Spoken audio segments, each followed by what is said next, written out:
जगतसिंहपुर साहित्य परिषद पक्षर कवि रमाकांत रथंक स्मृति सभा। नमस्कार, मु सोनाली स्वागत करुछि जी न्यूज भारत को। जगतसिंहपुर चाटरा स्थित अलका आश्रम परिसर रे जगतसिंहपुर साहित्य परिषद पक्षर यशस्वी कवि पद्मभूषण रमाकांत रथंक उद्देश्य रे एक श्रद्धांजलि सभा परिषद सभापति इंजीनियर विष्णु साहू अध्यक्षतार अनुष्ठित हो जाइछि। एवं प्रथमे दिवंगत कवि फटोचित्र रे माल्यार्पण करा सहित 2 मिनिट नीरव प्रार्थना करा जायथिला। संपादक उमाकांत नायक प्रथमे प्रारंभिक सूचना प्रदान करथिले। मुख्य अतिथि डॉ सुरेंद्रनाथ त्रिपाठी कवि रमाकांत रथंक कृति उपरे विशद आलोचना करथिले। एथिरे कवि अजय कुमार बेहरा, उपसभापति डॉ कैलाश मल्लिक, बंशीधर बेहरा, गणेश महांती, परीक्षित महांती, सब्यसाची त्रिपाठी, संतोष दास, मोनालिसा मुदली प्रमुख भाग नहीं कविंकर काव्य कृति उपरे आलोचना करथिले। परिषदर कोषाध्यक्ष कवि पूर्णचंद्र मिश्र धन्यवाद अर्पण करथिले। जगतसिंहपुर मोनालिसा मुदली रिपोर्ट, जी न्यूज भारत।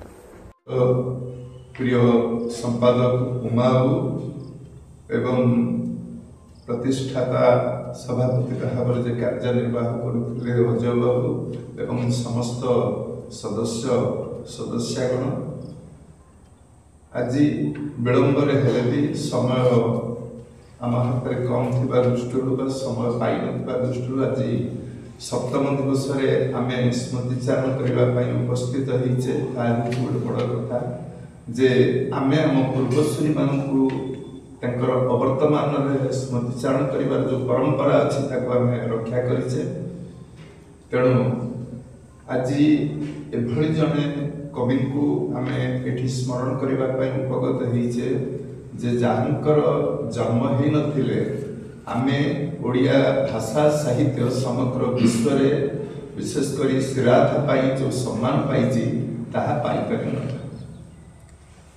तेणु 91 वर्ष रु जदि आम प्राय 10-15 वर्ष फेरीदबा ताहले आउ समस्त वर्ष से साहित्य उत्सर्गीकृत भाव में कार्य कर तार सफल रूपायन होती लेखनी विस्तृत एकाधिक काव्य कविता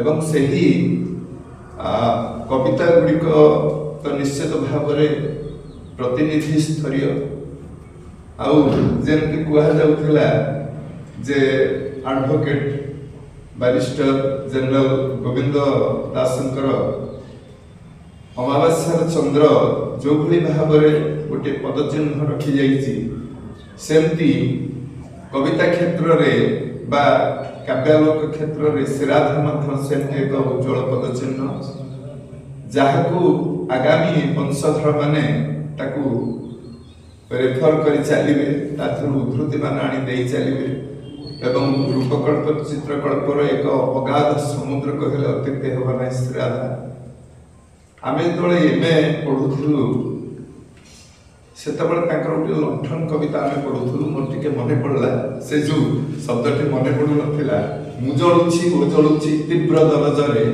मीडियम धोती आउ स्त्री कला अधा कामिज तेणु ये हूँ लंठन कविता लंठन को प्रतीकात्मक भाव में नहीं जो भाव में रचना करते अति सुंदर कविता